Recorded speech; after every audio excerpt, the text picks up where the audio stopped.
The sun, usually a generous, blinding orb over the Kansas plains, was a sickly, bruised orange on the morning of October 4th, 1902. A perpetual film of fine, khaki-colored dust, kicked up by weeks of unseasonal dryness and the ceaseless wind, clung to everything. It was the kind of dust that didn't just settle on surfaces. It permeated, gritty between the teeth, raspy in the lungs, and thickens the air with a sense of suffocating stillness. Deputy Silas Croft, a man whose face was etched with the geography of 30 years spent under this same unforgiving sky, was driving his sputtering Ford Model A down the barely tended dirt track leading to the Shafia farm. The air was heavy, the kind of stillness before a storm, yet no rain had been promised for a week. Silas could practically hear the corn stalks, dry and brittle, sighing in the parched fields. The Shafia farm was an anomaly.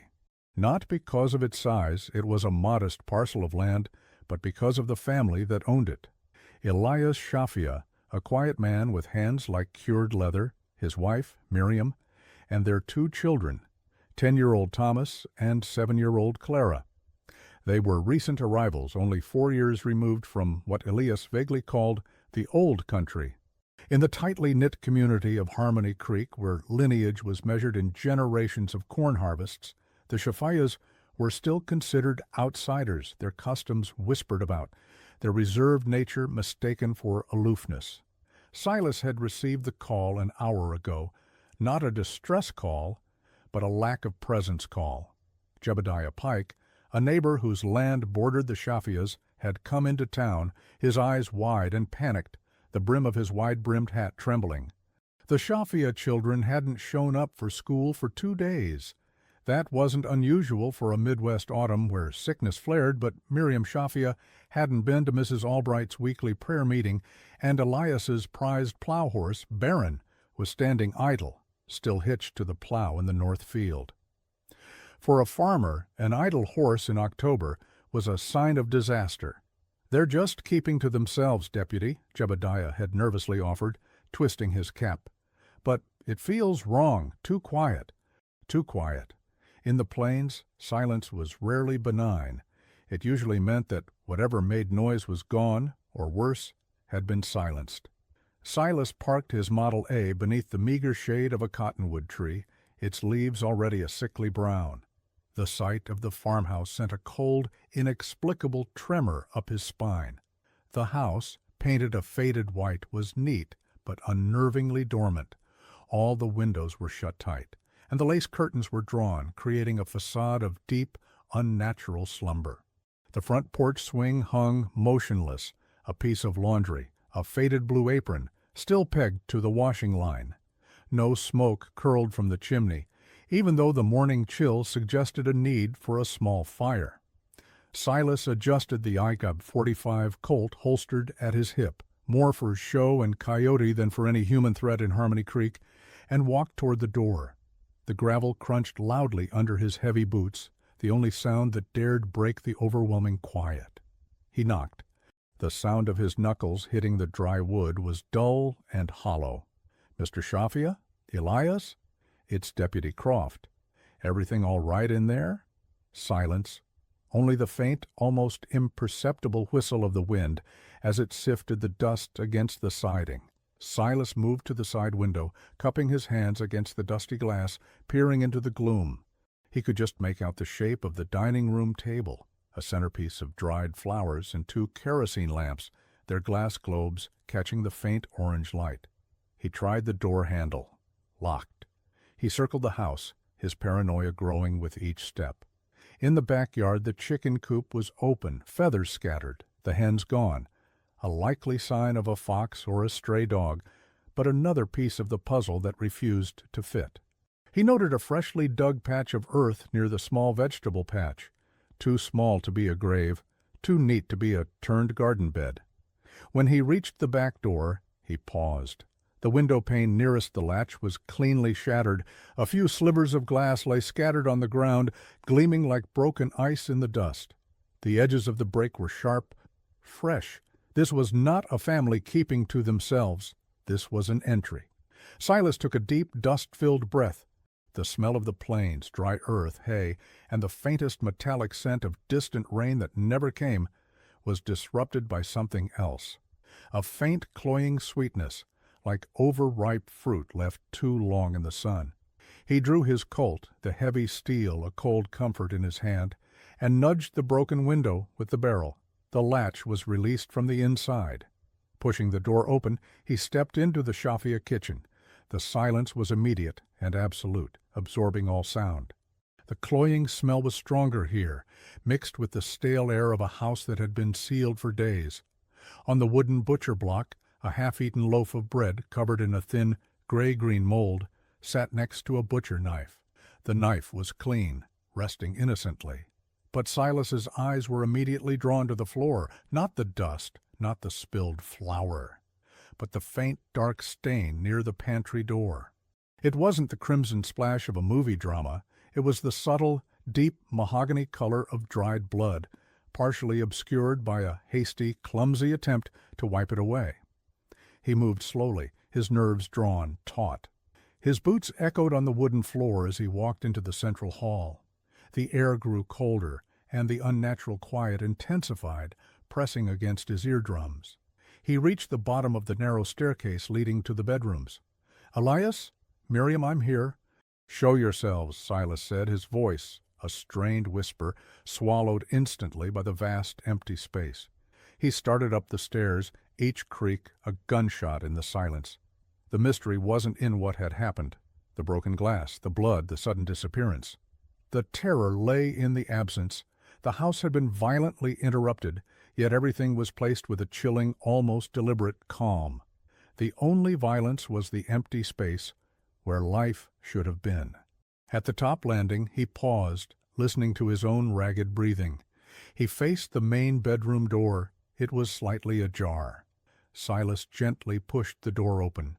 The room was clean, the bed neatly made, but on the floor, beside a rocking chair, was a child's worn wooden doll, its painted eyes staring blankly at the ceiling.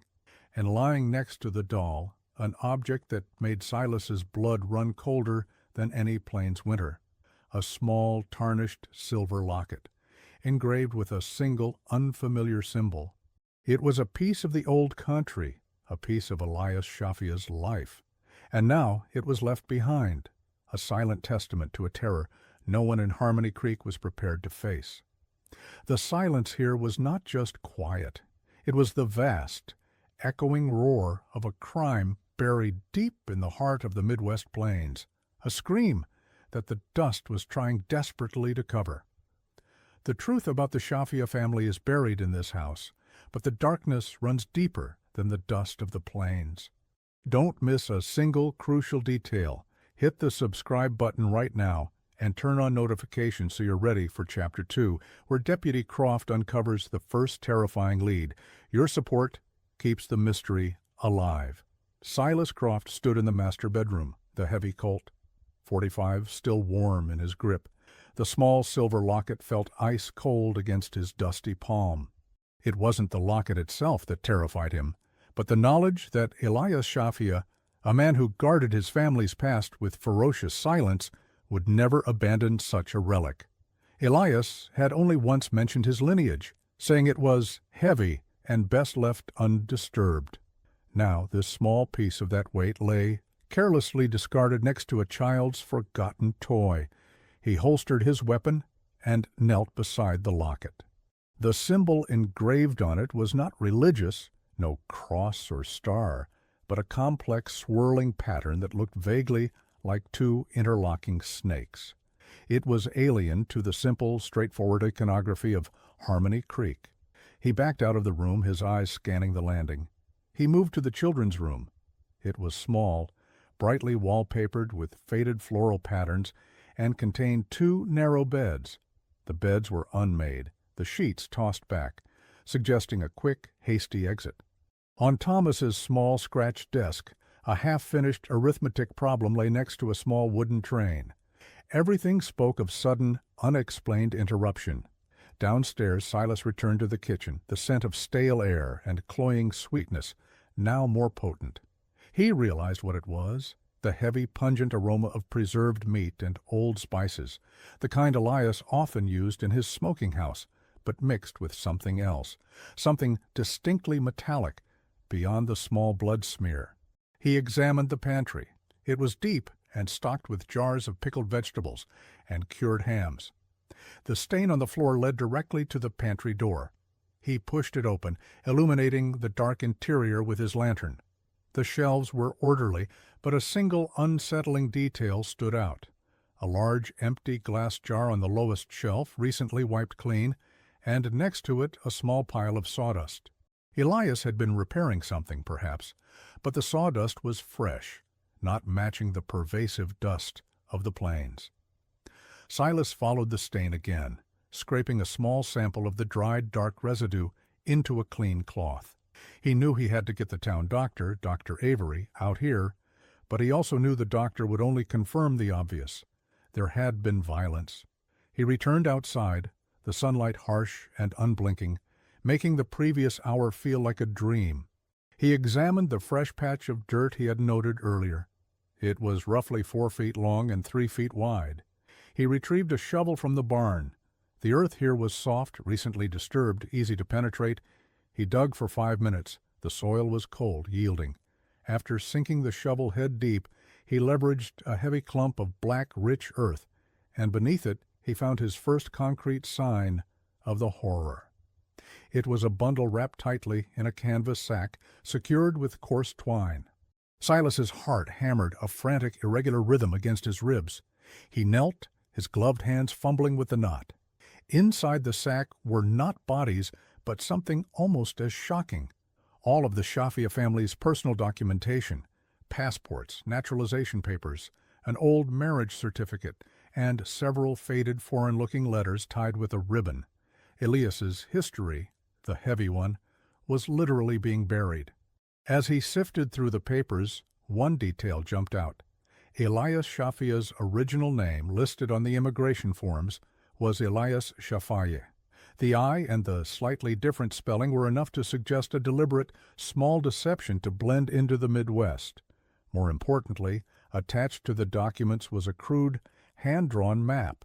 It was a simple map of a small clustered group of buildings marked with a faded, almost invisible X. It was not Harmony Creek.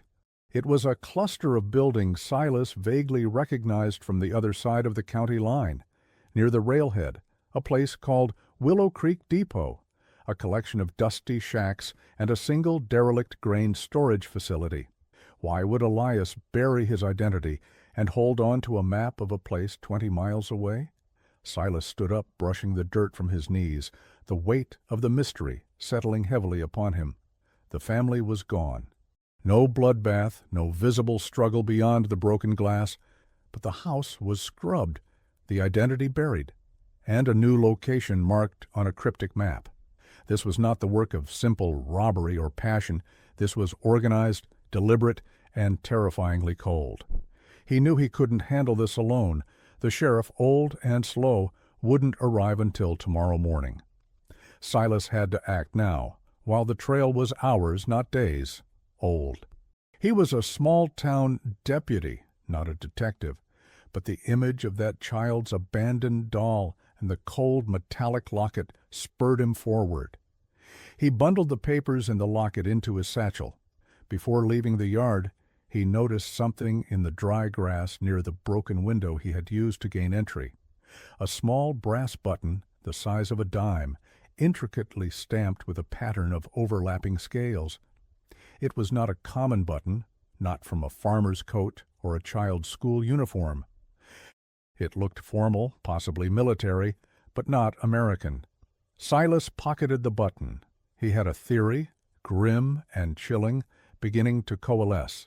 Elias Shafia hadn't brought just his family to the Midwest. He had brought a past, a debt, or a threat, and it had finally caught up with him on these isolated, silent plains. The Shafias hadn't fled. They had been taken.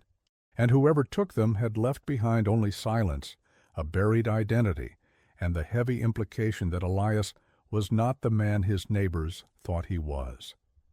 The sun climbed higher, relentless and hot, beating down on the dust. Silas drove his Model A away from the quiet farm, the wheels kicking up a choking plume of brown dust. He wasn't heading to the sheriff. He was heading towards the nearest telegraph office to wire the state police, knowing that the real, terrifying journey lay ahead, following that faint X marked on a desperate man's map to Willow Creek Depot. The planes held their breath, waiting. The telegram sent to the state police was cryptic. Family disappearance, evidence of forced entry and concealment, require immediate detective support, Harmony Creek. But it was enough to trigger a response. Still, the response wouldn't arrive for at least a full day, given the slow crawl of early 20th century communication and travel. Silas was alone. With a few crucial unsettling clues, his immediate destination was not the abandoned depot, but back to the heart of Harmony Creek. If Elias Shafia had been lying about his name, his origins, or his past, someone in the small insular community must have sensed it. Small towns thrive on observation and gossip. He parked on Main Street, the wooden buildings baking in the high noon sun. He walked past the general store, the saloon, and the small white-steepled church. The air was thick with the scent of dried wood, tobacco, and cheap coffee. He chose the general store, the town's unofficial exchange, run by the watchful Mrs. Albright. "Silas, what's this? I hear about the Shafia folk." Mrs. Albright's voice was a low, urgent hiss, a sound that carried more weight than a shout. Her face, framed by tightly pinned gray hair, was a mask of strained curiosity. "Just investigating, Agnes. They seem to have taken an unexpected trip." Silas kept his tone level, his expression neutral. Unexpected? Elias would never leave his harvest unplowed, not this time of year. "It's not right, Silas. I said it when they moved here. There was something different about them." Silas leaned against the counter, dominated by bins of dry goods and stacks of work gloves. "Different how, Agnes?" "Oh, their talk, for one." Elias was quiet, but Miriam, she looked through you, not at you, always wore that strange silver piece around her neck, not a cross, not a Star of David, just that squiggly thing. And Thomas and Clara, sweet children, but they spoke their own language at home, not proper English. Silas pulled out the locket he had found, showing only the side with the engraving. "Like this?" Mrs. Albright gasped, clutching her lace collar. "That's it. That's the one. Elias said it was a family heirloom, but it looks, well, foreign." "Did they ever have visitors?" Mrs. Albright paused, eyes darting. "Just once. About 6 months ago. A man, not from around here. He drove a fine black automobile, not a dusty heap like ours, but a real machine. Came in late, asked for Elias." "What did he look like?" "Tall, broad-shouldered, wore a dark suit, fine wool even in the heat, and a hat, a fedora, always pulled low. I only saw his face once when he leaned in to buy a cigar. He had eyes like chips of granite, Silas, cold, and he had a scar running from his hairline right down to his jaw." She shivered despite the heat. "He didn't look like a traveler. He looked like a collector." "Did he say his name?" "He did. Mr. Cornell. Said he was a business associate of Elias's. He stayed maybe an hour, maybe less. When he left, Elias came in here, bought 3 bottles of the strongest whiskey we have, and didn't look anyone in the eye for a week." Silas felt a chill of confirmation. Mr. Cornell, the black automobile, the granite eyes, the scar, and the ensuing drunkenness. It was a pattern of intimidation, a man confronting a past that Elias was desperate to bury. He left the store and headed down the street toward the town's only doctor, Dr. Avery. The doctor was a man of science, not gossip, but he was also the man who had delivered Clara and treated the children's routine ailments. Dr. Avery's office smelled of formaldehyde, carbolic acid, and pipe smoke. He was a wiry man in a blood-stained apron, cleaning instruments. Silas presented him with the cloth containing the dark residue. "What is it, Silas? Looks like dried varnish." Dr. Avery held the cloth to the light. "Found it in the Shafia kitchen near the pantry. It was a hasty clean-up." Dr. Avery dabbed a drop of water onto the stain and sniffed it. He wrinkled his nose.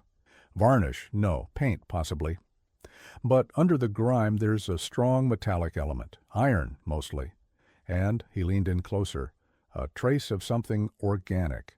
Blood, yes, definitely. But it's been treated. Treated? Dried and preserved, Silas, like taxidermy. Whoever cleaned this up used some form of corrosive to stop the biological degradation. It's an unusual method. Not something a farmer's wife would use to clean up a cut finger. He looked at Silas, his scientific detachment momentarily dissolving into concern. This is professional, Deputy. Someone went to great lengths to clean up the scene, but they missed a spot. The metallic scent you noted.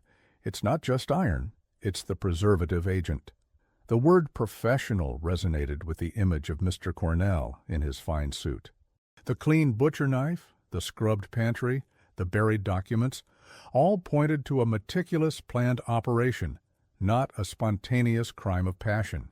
Silas now had three things: the map to Willow Creek Depot, the name Cornell, and the knowledge that the Shafia's blood had been chemically preserved. He left the doctor's office and walked toward his car. The sun beat down, making the air shimmer.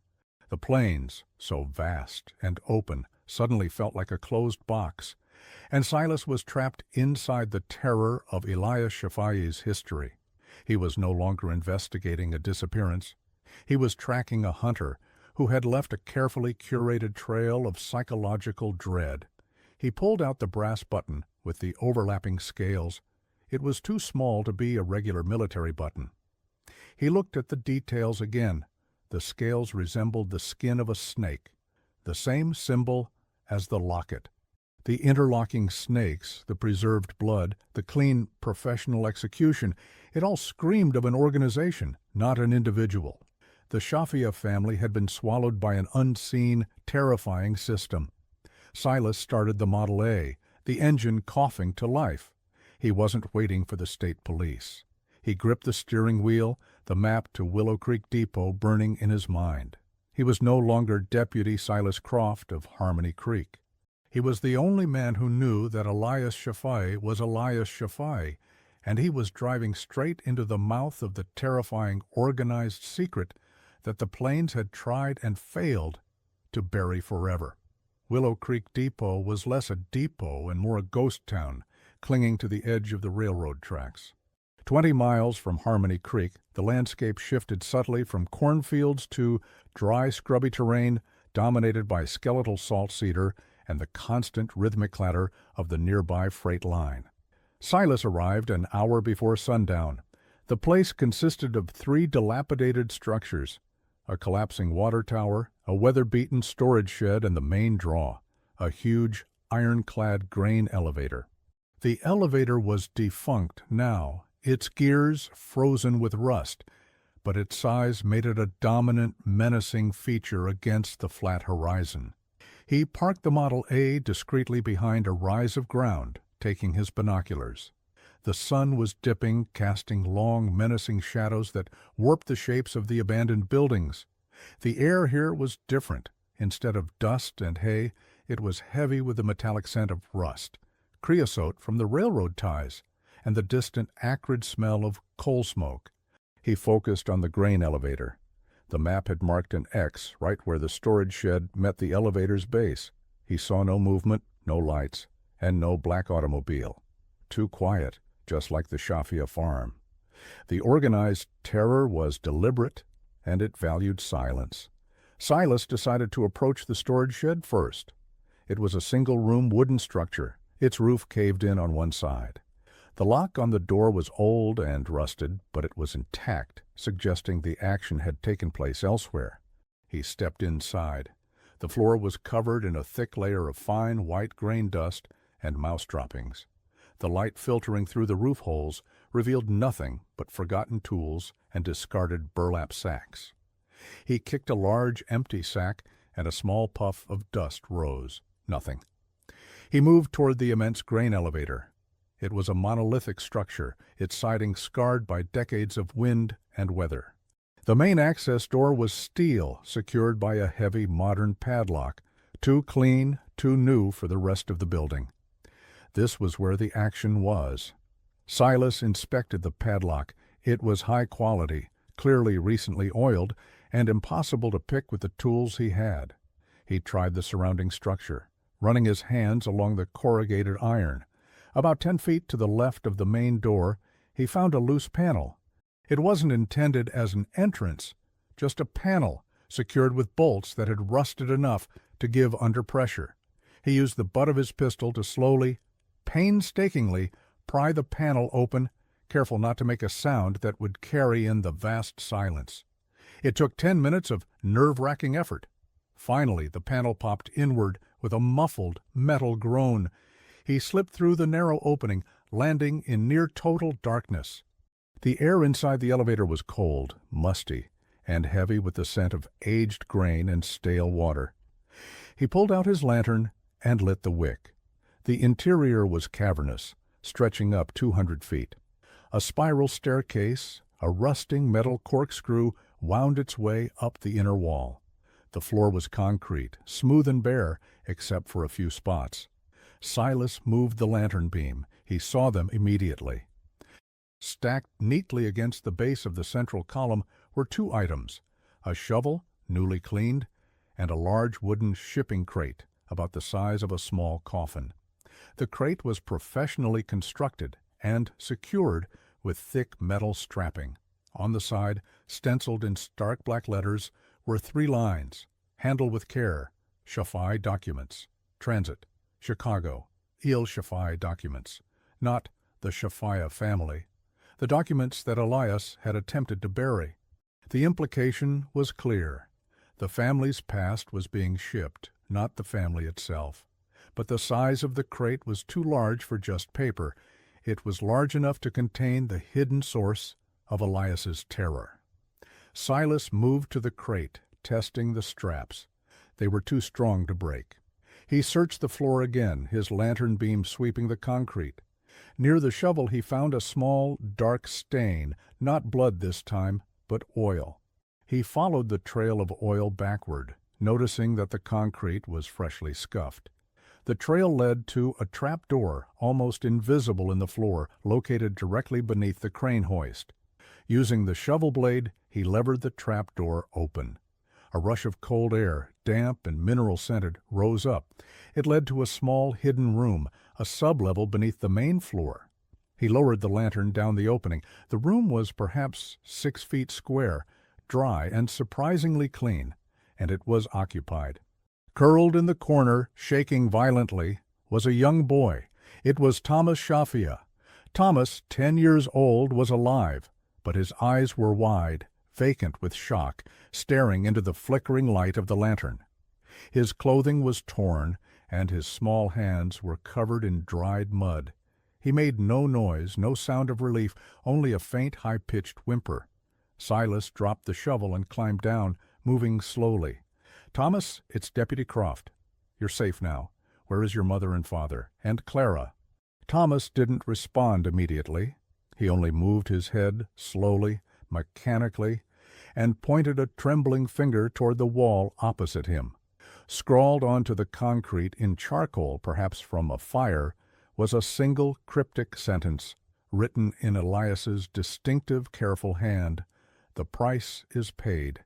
They know the key is the past." As Silas read the chilling message, he realized the full, terrifying truth of the situation. Elias had left a message, but he had also left his son behind, alive, but shattered. The family hadn't been murdered. They had been bargained for. Elias had paid a price, and that price was his family. He turned back to Thomas, reaching out a reassuring hand. The boy flinched, drawing back into the corner, his eyes now fixed on Silas's face with a new, profound horror. "Don't touch me," Thomas whispered, his voice dry and fragile.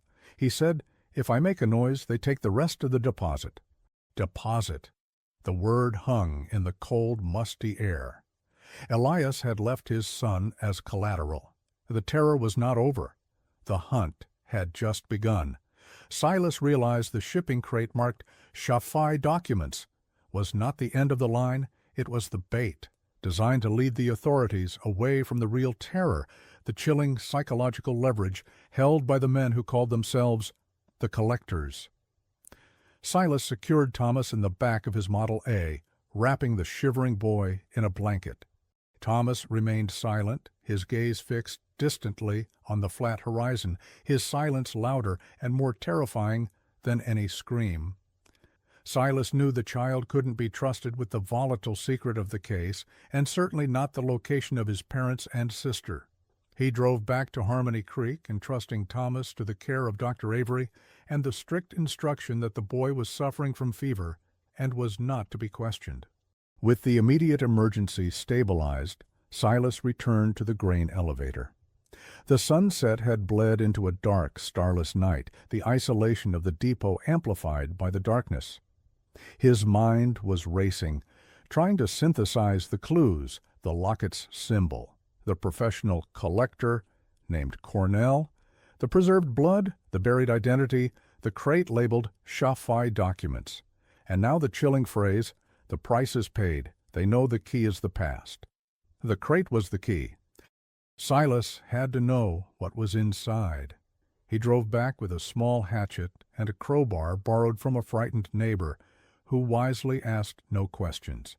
Back in the gloom of the grain elevator, Silas used the crowbar to laboriously break the metal strapping and pry open the wooden lid of the large shipping crate.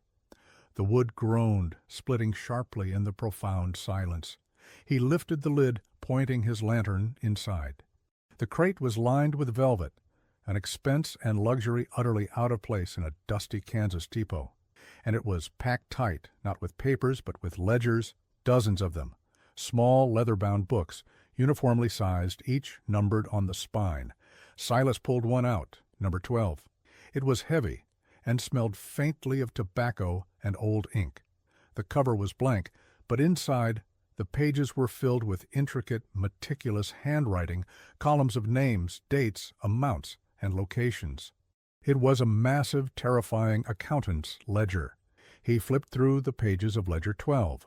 The names were foreign, Eastern European or Balkan, and the dates spanned from 1880 to 1898. The amounts were listed in various European currencies, now converted to dollar values, meticulously tallied. They were not transactions for land or grain. They were payments, listed under categories like transit, acquisition, accommodation, and, chillingly, disposition. Silas's finger traced a line from 1895, Monsieur Vincel, acquisition, $400. Disposition, Odessa, 1896. It was a ledger of human lives, of people being bought, sold, and moved. Elias Shafia, or Shafia, had not been a simple farmer. He had been an asset, or worse, an executor in a vast, terrifying operation that dealt in people. He opened a much newer ledger, number 45, which covered the years 1899 to 1902. He searched the index until he found a familiar name, listed under Active Assets, Shafia E. Status, Relocated. The date of relocation was marked as 1898, the exact year Elias had arrived in Harmony Creek. Underneath the entry for Elias, in a different, more confident hand, was a recent note, dated just 3 days ago. Elias Shafia, status, default. Collateral acquired, M&C Shafia. Retrieval of key documents in progress, final disposition awaits. The truth hit Silas with the force of a physical blow. Elias was not a victim in the traditional sense. He was a defaulter. The Shafia family had been an asset to this dark, organized network, perhaps an informant, a carrier, or someone holding vital information. Elias had tried to break away, to bury his identity and the evidence. The men known as the collectors were here to collect the debt and the key, the ledgers themselves. Miriam and Clara were not hostages for ransom, but collateral for the return of these documents. Silas understood the phrase scrawled on the wall. The price is paid. Elias hadn't paid with money. He had traded the ledgers for a brief reprieve, hoping to protect his wife and daughter. He reached the bottom of the crate. Beneath the last ledger, wrapped in a sheet of oilskin, was a single leather-bound folder. Inside, he found a grainy professional photograph, 3 men standing side by side. The man on the left was Elias Shafia, younger, less burdened, but unmistakably him. The man in the middle was handsome, sharply dressed, with a cruel smile. And the man on the right was Mr. Cornell, the scar starkly visible, his eyes holding the same granite coldness Mrs. Albright had described. Under the photograph, scrawled in Elias's shaky hand, were 3 words, clearly a warning or a code: the syndicate, the broker, the executioner. The middleman, the cruel one, was the broker. Cornell was the executioner. Elias was likely the former asset. The 3 men represented the terrifying structure of a human trafficking organization, the syndicate, that had its long, silent reach stretching from the forgotten corners of Europe to the isolated plains of the American Midwest in 1902. Silas carefully put the documents back into the crate, resealed the lid, and locked the entrance. He couldn't trust this evidence to the local sheriff or even the first state trooper who arrived. The syndicate had power, wealth, and a terrifying ability to operate in the shadows, even in broad daylight. He drove back to town, the vast, empty plains now feeling less like freedom and more like a massive, open prison. He carried the burden of the truth and the weight of Thomas's silence. He also knew that the broker and Cornell would soon realize that Elias had swapped his family for the Ledgers, and that the Ledgers, the key to their entire organization, were still out here, in the cold, dark silence of the grain elevator, under the watch of a single, outmatched deputy. The next move had to be precise. Silas was playing a deadly game of chess, and the lives of Miriam and Clara were the pieces in check. The following morning brought the first signs of outside intervention. A single, immaculate black rail car, a private sleeper, was detached from the 9:15 a.m. freight train at the Harmony Creek siding. Out stepped 2 state police detectives from Chicago. They were starkly different from Silas, city men in tailored suits with sharp eyes and an air of professional condescension that cut through the small-town dust. Detective Harrison, the senior officer, was all business. Detective Reese, younger and more cynical, carried a heavy camera for crime scene documentation. Silas met them at the station, his own clothes dusted with dirt, his face drawn from lack of sleep. He decided immediately he could only share a controlled, sanitized version of the truth. He could not risk the Ledgers, the lives of Miriam and Clara, to the slow bureaucracy of a state police investigation that might inadvertently tip off the sophisticated syndicate. He drove them straight to the Shafia farm. "Forced entry through the back window," Silas explained, pointing to the broken pane. "The family is gone. No sign of struggle in the main house, but there was a blood smear near the pantry, professionally wiped clean." Harrison studied the broken glass, his gaze sharp. "Wiped clean, you say? That suggests a level of premeditation, not a spontaneous crime." "Exactly," Silas confirmed. "The house was staged to look like a sudden, quiet departure, but the evidence shows a cleanup."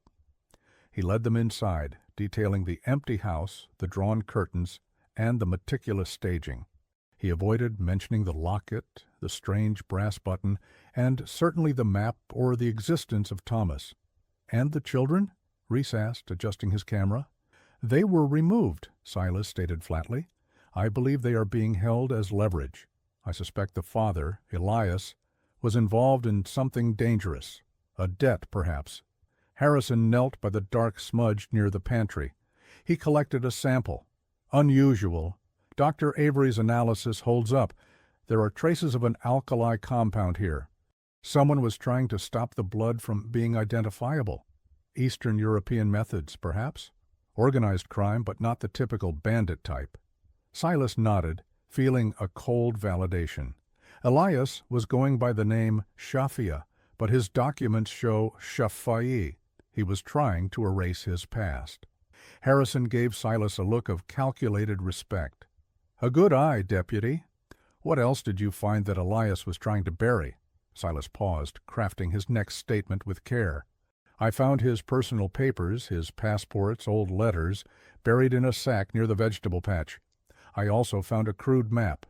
It pointed to the abandoned grain elevator at Willow Creek Depot." Harrison's interest piqued.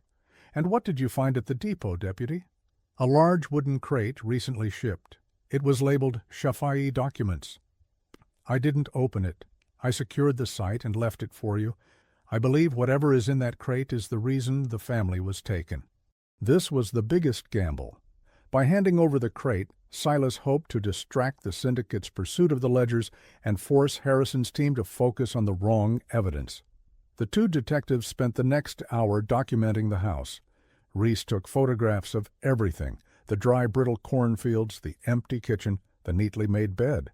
Harrison, meanwhile, used the telegraph office to arrange for a heavy-duty wagon to transport the crate from Willow Creek. Later that afternoon, Silas drove the detectives out to the depot. When they arrived, the elevator stood silent and foreboding. Silas pointed to the heavy new padlock on the main door.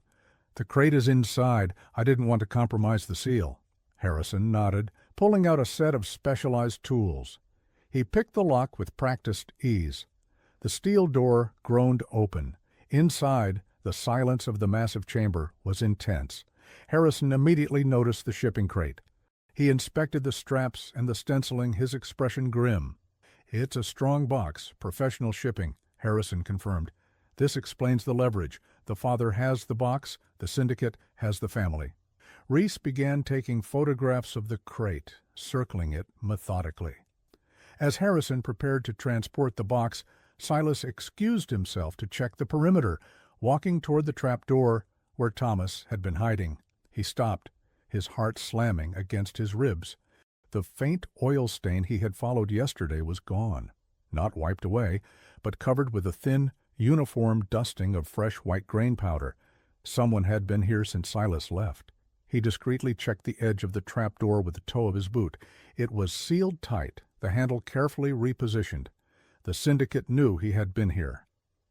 Silas returned to the detectives. "Everything secure, just a feeling. These planes play tricks on you." Harrison gave him a dismissive nod. "We'll have this crate on a flatbed by nightfall, Deputy. You've done your job. The rest is state police territory. We'll contact you if anything within these documents warrants local follow-up." Silas watched the detectives load the large crate onto the wagon. He felt a desperate mixture of relief and terrifying fear. The bait, the false crate, was gone, drawing the police toward a dead end. The real key, the ledgers, and the hidden son were still safe. But the syndicate's men, perhaps Cornell himself, had been here, and knew that an outsider had interfered. Silas was no longer the hunter. He was now the target, standing alone against an unseen, powerful enemy in the heart of the Silent Plains. He drove away, leaving the Chicago detectives with their prize, his mind fixed on the new threat. The subtle powdering of the trap door was a warning, a chilling promise of the terror that was now closing in on him.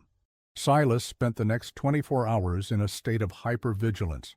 He moved Thomas from Dr. Avery's main house to the small, separate guest cottage behind the clinic, insisting to the doctor that the isolation was necessary for the child's delirium. He had to protect his only witness, and the boy who was the syndicate's final piece of collateral. He found solace and a degree of cover in the distraction of the state police. Harrison and Reese spent their time in the telegraph office relaying information back to Chicago and at the sheriff's office talking to witnesses. The general store was buzzing with a contained, fearful excitement, the kind that thrives on disaster. Silas knew he had a crucial, limited window before Harrison, and Reese realized the crate contained nothing but misdirection. He had to find the contact point, the person facilitating the syndicate's operations in the Midwest. The men couldn't operate so seamlessly without local knowledge, without a route. He started with the most common denominator in 1902 Midwest travel, the train schedules, and the local telegraph operator. The telegraph operator, Mr. Finch, was a young, nervous man with ink-stained fingers and a perpetually anxious twitch. Silas found him alone in his small office near the tracks, tapping out a slow message. "Mr. Finch, I need you to do something discreet for the state police," Silas said, placing his deputy badge on the counter. "I need all incoming telegrams for the last 3 months, addressed to or sent from anyone who wasn't a resident of Harmony Creek." Finch swallowed hard, adjusting his spectacles. "That's classified, deputy. Private communication. This is an investigation into organized crime, Mr. Finch. Lives are at stake. I'm not asking for the content, just the addresses, the source, and the recipient." Finch, intimidated by the official nature and the gravity in Silas's voice, reluctantly complied, pulling out a heavy numbered ledger of his own, the station's log. Silas spent an hour poring over the ledger. Most entries were routine: cattle prices, family updates, weather reports. Then he found a pattern. 3 telegrams, all sent over the past 6 months, from Chicago. They were short, coded, and addressed to a single recipient, J. Pike. Jebediah Pike, the frantic neighbor who had alerted Silas to the Shafia family's absence. The same man whose land bordered Elias's farm. Silas flipped to the last telegram, dated 2 days before the disappearance, from K to J. Pike, Harmony Creek. "Transaction final. Prepare transfer. K. Cornell, J. Pike." Jebediah hadn't just been a concerned neighbor, he was the inside man, the local facilitator who had kept an eye on Elias and prepared the land for the final transfer. The man who seemed most distraught had been the wolf in the town's fold. Silas left the station, his heart pounding with a mixture of rage and terror. The syndicate's network was so subtle, so deeply rooted, that they could use a seemingly innocuous local farmer as their eyes and ears. The terror was not just in the crime, but in the pervasive psychological knowledge that anyone could be working for them. Silas drove back to the Shafia farm, which was now sealed by state police tape. He moved around the perimeter to the edge of the property line, where Elias's land met Jebediah Pike's. Jebediah's farmhouse was further back, a squat, gray building. The man himself was in his barn, mending a fence post. Silas walked up, trying to appear casual. "Jebediah, still busy out here?" Pike jumped, dropping his hammer. He was sweating, despite the cooling evening air. "Deputy, didn't hear you. Yes, busy, busy. Always something on the farm." His eyes darted nervously. "Jebediah," Silas said, stepping closer, his voice dropping low. "I need to talk to you about the telegrams you received from Chicago, the ones signed K." Pike's face instantly went pale, the color draining away like milk poured into dust. His breathing became shallow and ragged. I don't know what you mean, Deputy. No telegrams." "Don't lie to me, Jebediah. We know you were facilitating a transfer of information for a man named Cornell, the man with the black car and the scar. He was looking for a package from Elias Shafia, papers he was trying to bury." Pike slumped against the wall, defeated. "It was just information, Silas. He paid me good money.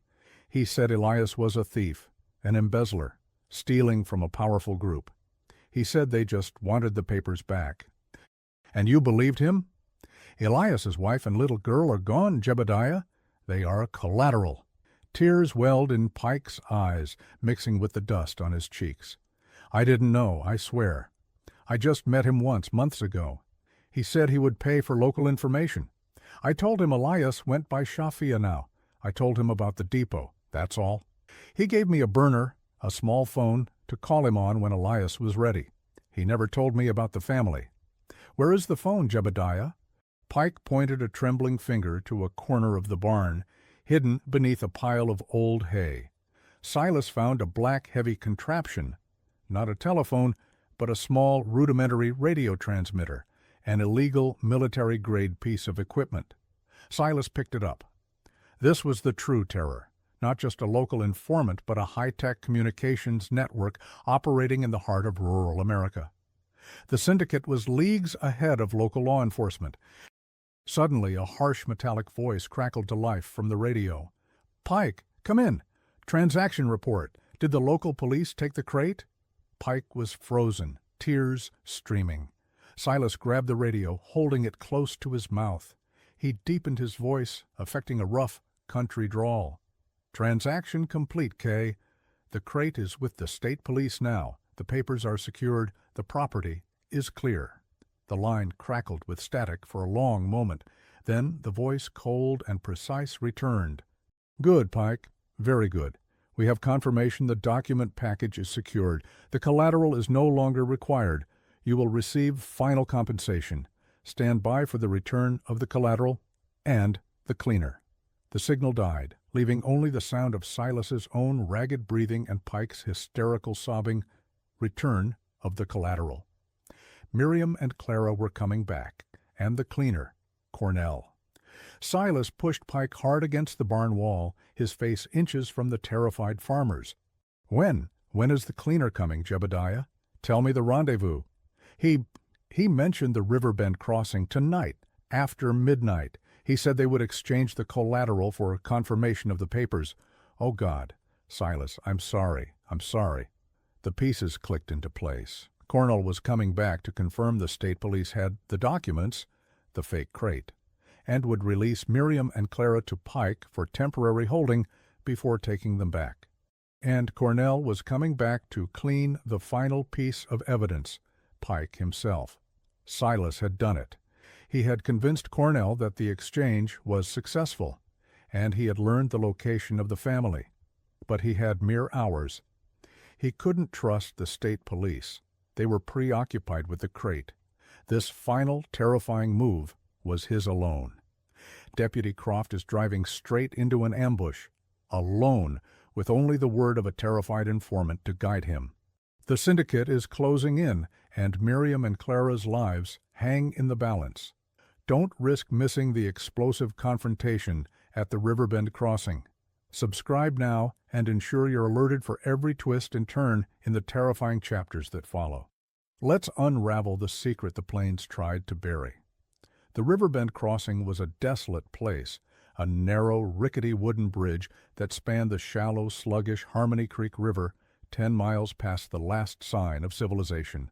The banks were overgrown with thick black willow trees, their leaves rustling ominously in the cool night breeze. It was the perfect stage for a dark exchange or a deadly ambush. Silas arrived at 11:30 p.m., well ahead of the midnight rendezvous. He had left Jebediah Pike secured in his own barn, bound and gagged, for his own protection and to prevent him from alerting Cornell. He had not gone back to town. He had driven straight here, taking a circuitous, dusty route to avoid being followed. He parked the Model A a quarter-mile away, extinguishing the lights and relying on the faint, cold glow of a quarter moon. He walked toward the bridge, the soft mud near the riverbank sucking at his heavy boots. The silence was profound, broken only by the chirping of crickets and the slow, weary trickle of the creek. Silas took cover in a dense patch of willow, his heart thumping a steady, anxious rhythm. He checked his Colt .45, making sure the cylinder was fully loaded. He was a deputy trained for local disputes and stray livestock, not a confrontation with professional killers. His only advantage was the element of surprise and his knowledge of the local terrain. The minutes dragged on, each one an eternity of nerve-wracking stillness. At 12:08 a.m. he heard it, the low, insistent thrum of an internal combustion engine approaching from the west, the opposite direction of Harmony Creek. It was the heavy, powerful sound of the black automobile Mrs. Albright had described. The car, an expensive, foreign-looking model, emerged from the darkness. It was a closed sedan, its headlights cutting sharp yellow wedges through the night. It stopped just before the wooden bridge. Silas tensed. There were 3 figures. The driver, a stocky man in a dark coat, remained behind the wheel. The rear door opened, and 2 figures emerged. One was tall, impeccably dressed, unmistakable even in the gloom. Mr. Cornell, the executioner, his granite eyes probably scanning the shadows. The second figure was a woman, small and fragile, her head bowed. Miriam Shafia. Cornell held Miriam's arm in a cruel grip, guiding her toward the center of the bridge. The sight of Miriam, alive but broken, sent a fresh wave of protective fury through Silas. Cornell stopped. He scanned the riverbanks, his movements slow and calculated. "Pike, the exchange is ready." Cornell's voice was sharp, carrying across the water. "Show yourself and confirm the package is with the police." Silas knew he couldn't wait for a second car. The exchange was happening now. He had to draw Cornell away from Miriam, or at least force his hand. He slowly raised his hands, stepping out of the willow grove. The moonlight caught the barrel of his Colt. "The package is secured, Cornell," Silas called out, his voice rough with determination. "But Pike won't be joining us. I'm the one confirming the transfer. Deputy Silas Croft." Cornell did not flinch. His cruel, confident smile remained fixed. "The local law. Predictable. Did you think we wouldn't have a contingency for interference, Deputy?" Cornell raised his free hand, snapping his fingers. From the dark, shadowed structure of the bridge itself, beneath the wooden slats, a third figure suddenly appeared, clambering onto the railing. This man was also dressed in dark clothes, holding a long-barreled rifle. And in his arms, held tightly against his chest, was a small, quiet figure, Clara Shafia. Clara was alive but bound with rope. The entire scene was a deadly, deliberate setup. They had only brought Miriam and Clara here to secure the final confirmation from Pike or to dispose of a rogue deputy. "Clara and the wife are yours, Deputy," Cornell sneered, "but only after you confirm that the state police have secured the key documents." "Where are they?" "Vidat." "They're on their way to Chicago," Silas stated, holding the Colt steady. "Harrison and Reese have the crate. The syndicate's ledger is secured." Cornell's smile broadened, turning chillingly predatory. "The ledger? You're smarter than you look, Deputy. Unfortunately for you, you're mistaken. The crate they have is a decoy filled with worthless papers. Elias was a defaulter, but not a fool. The real ledger is hidden elsewhere." Silas felt a profound cold terror. He had been played. Cornell hadn't believed the radio message at all. This was a trap to find out what Silas really knew. "You're lying," Silas ground out. "The documents are in the crate." "Am I?" Cornell drew a small, silver-plated pistol from his inner coat pocket. He put the barrel against Miriam Shafia's temple. "The broker wants the original ledger, the real key. If you don't tell me where it is, the collateral will become part of the disposition ledger, starting with the wife." Silas knew he couldn't break. The ledgers were Thomas's only leverage, the only hope of a future free from this terror. He had to maintain the bluff. "I told you," Silas repeated, his voice firm despite the tremor in his hands. "The state police have your documents. Release the women, and you can find your way to Chicago." Cornell chuckled, a dry, rasping sound. "Wrong answer, Deputy." He pressed the gun harder against Miriam's head. Just as Cornell began to apply pressure to the trigger, Silas moved. He didn't shoot Cornell. He didn't even aim at the second man. He fired 2 rapid shots, not at the men, but at the support rope, holding the bridge's main railing near the man holding Clara. Crack! Crack! The shots echoed like cannon blasts in the stillness. The old rope, weakened by years of weather, snapped instantly. The section of railing collapsed with a heavy, splintering crack, sending the man holding Clara tumbling backward. He managed a desperate scream before he hit the shallow, muddy water with a huge splash. Cornell, shocked by the unexpected tactic, instinctively shoved Miriam forward and ducked, turning his attention to the man in the water. Silas sprinted forward. "Miriam, run!" Miriam, suddenly free, stumbled back, her eyes wide with fear and confusion. The driver of the black car finally reacted, throwing open his door and raising a shotgun. Silas knew he only had seconds. He had to cover Miriam, and he had to secure Clara. Silas fired his third shot directly into the black sedan's engine block. The heavy lead slug tore into the radiator, sending a geyser of steam and coolant hissing into the night air. The driver roared in frustration, momentarily distracted from aiming the shotgun.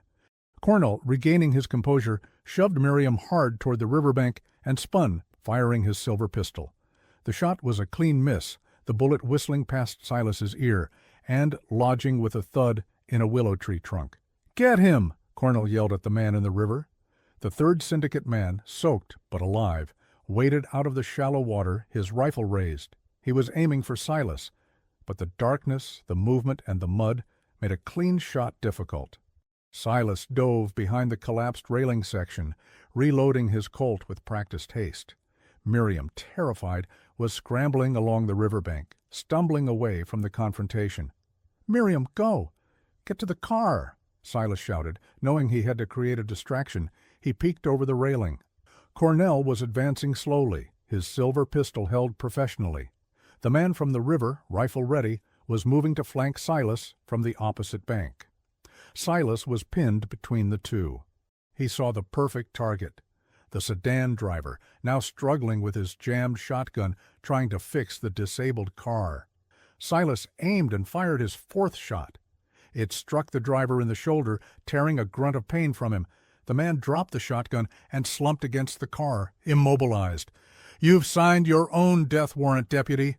Cornell's voice was venomous, cutting through the night. "You should have let the debt be settled." "The debt is settled in my town, Cornell," Silas retorted, his voice strained, "and the syndicate is finished here." The man with the rifle finally got a clear line of sight and fired.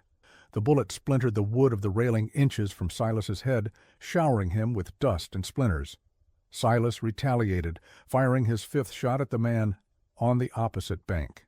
The distance was too great, the shot too low. It kicked up a spray of mud and water at the man's feet, but the distraction worked. Cornell, momentarily exposed as the rifle fired, hesitated. Silas took the opportunity to break cover, running toward the riverbank where Clara had been dropped. "Clara, where are you?" He spotted the little girl, still tied, gagged, and utterly silent with terror, tucked into the mud and reeds beneath the bridge structure, where the water was only ankle-deep.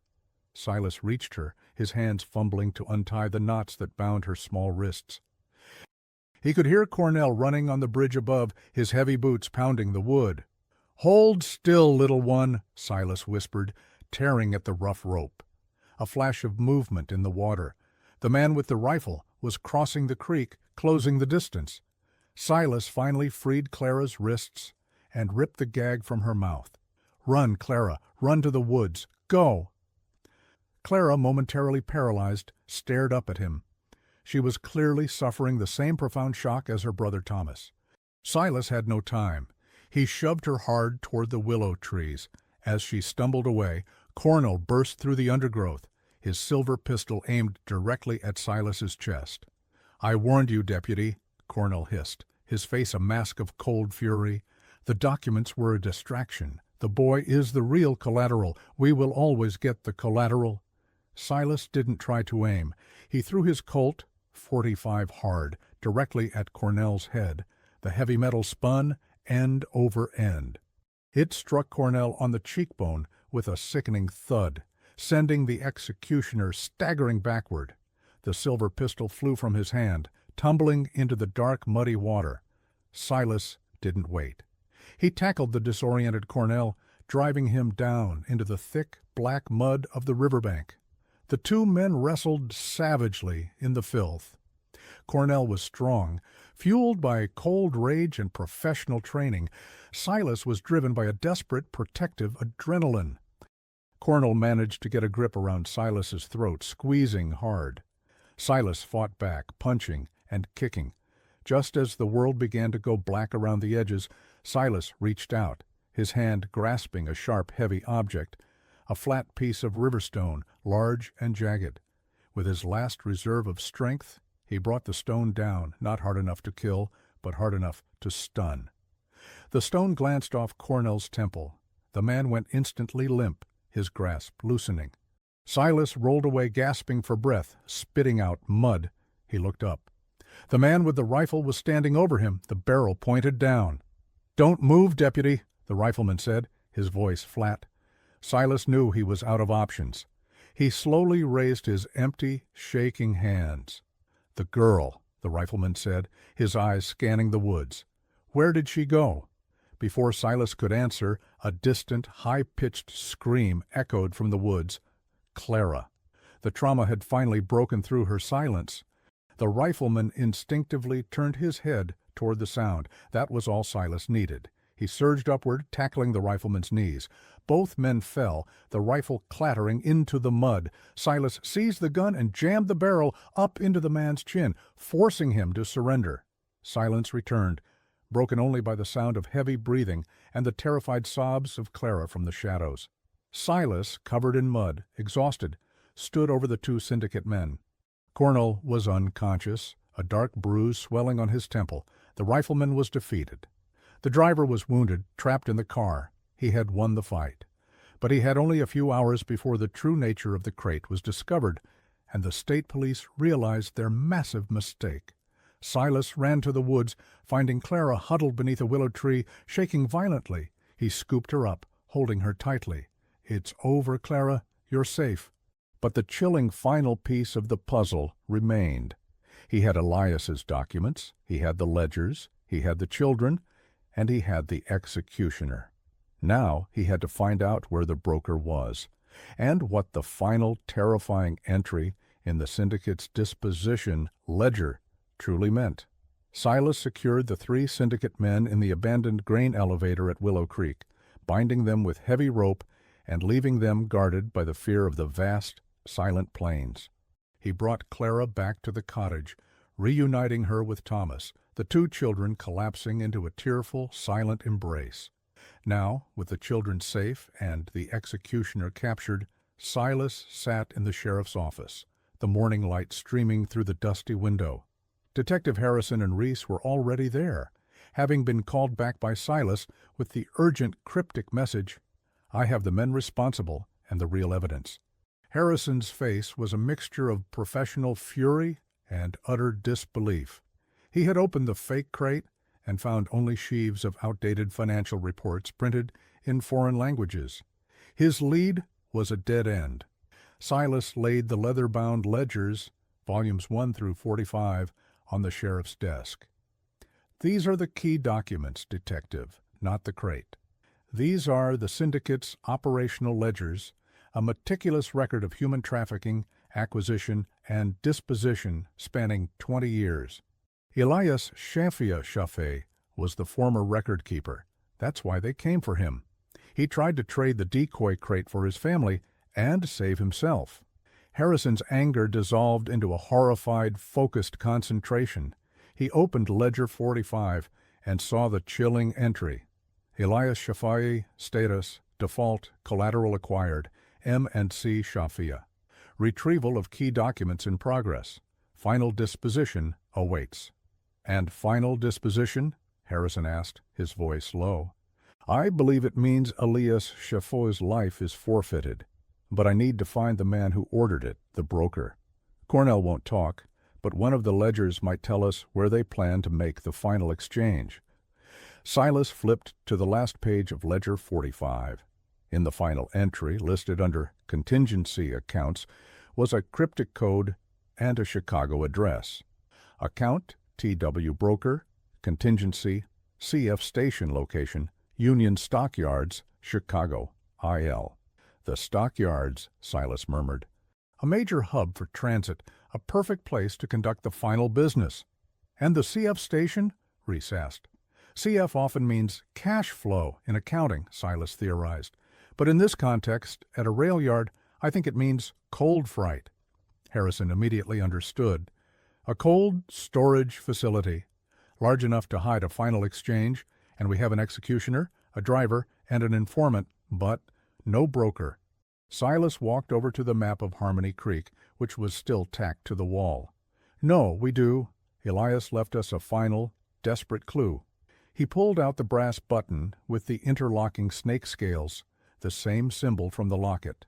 "When I found Thomas," Silas explained, "he was hiding in the sublevel room at the depot. Elias's message was scrawled on the wall. The price is paid. They know the key is the past. Babel." But the room was also covered in sawdust, and near the door a jar was recently wiped clean. Elias had been repairing the sublevel access, trying to secure his position, and who was helping him repair a secret room on a secret parcel of land. Silas looked straight at Harrison. "The local man who gave me the distress call, the informant. Jebediah Pike. Harrison looked skeptical. But Pike was terrified of Cornell. He was just the local contact. No, Silas corrected. Pike was the root.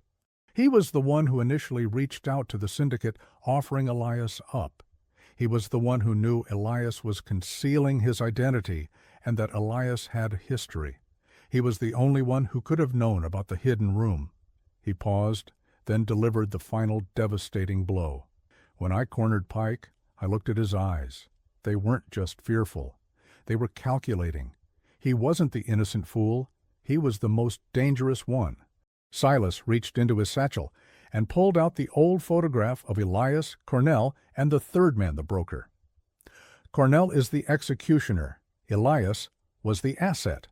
But look closely at the third man, the broker, the one who orchestrated the whole thing. Silas covered the slicked-back hair of the broker in the photo, leaving only his mouth and eyes visible. He looks vaguely familiar, doesn't he? Now, look at a current picture of Jebediah Pike, the way he parts his hair, the way he holds his mouth when he's nervous. Harrison snatched a recent photograph of Pike from the desk, comparing the two. Pike was younger in the photo, cleaner shaven, but the resemblance, the chilling, cold calculation in the eyes, the sharp set of the jaw, was undeniable. Pike didn't just meet the broker, Silas concluded. Pike is the broker. He didn't just betray Elias. He set the entire thing up to reclaim the ledgers and get rid of the witness. He played the part of the terrified neighbor perfectly, to assess the local investigation and get the ledgers back before the state police got involved. But he made one mistake. He came back to dust over the trapdoor, revealing his knowledge of the hidden room. The revelation hung heavy in the air, a final terrifying piece of human betrayal. The most terrifying man in the syndicate was not the scarred killer, but the friendly, distraught farmer next door. Harrison, a man used to the brutality of the city, looked profoundly shaken. He was right here in this town, orchestrating this terror under our noses. The exchange is tonight, Silas said, placing a finger on the ledger entry. Union Stockyards, Chicago. Pike the broker will be there to finalize the sale of the ledgers and Elias's disposition. We have to be there first. Silas turned to the detectives, his face grim but resolute. I have the ledgers, the children, and the executioner. Now, we go after the man who created the syndicate's terror. We go to Chicago, and we give the broker his final accounting. The subsequent investigation, spearheaded by Detective Harrison and aided by Silas's meticulous groundwork, was swift and decisive. The broker, Jebediah Pike, was apprehended at the Union Stockyards, attempting to finalize the sale of the syndicate's assets to a powerful Chicago crime family. Elias Shafia's body was later found in a shallow, unmarked grave near the depot, his final disposition carried out by Cornell just before the ambush. The children, Thomas and Clara, were placed in the care of distant but willing relatives of Miriam's New York, far from the silent terror of the Midwest. Miriam, a broken woman, but alive, remained in Harmony Creek for a period, slowly recovering and receiving support from the shocked community before eventually joining her children. Silas Croft refused the offer of a promotion to the state police, citing his loyalty to Harmony Creek. He returned to his post as deputy, forever changed by the psychological battle he had fought. The plains were still vast, the dust still settled, but now Silas knew that beneath the mundane surface of quiet American life, the cold, calculating heart of human depravity could take root in the most unexpected and terrifying places. The Midwest Gothic was no longer a myth, but a chilling reality he carried every day. The Shafia family's terror was over, but the silence of the plains now held a darker, more profound meaning for Silas Croft. The constant, quiet knowledge that the human monsters were always waiting, always watching.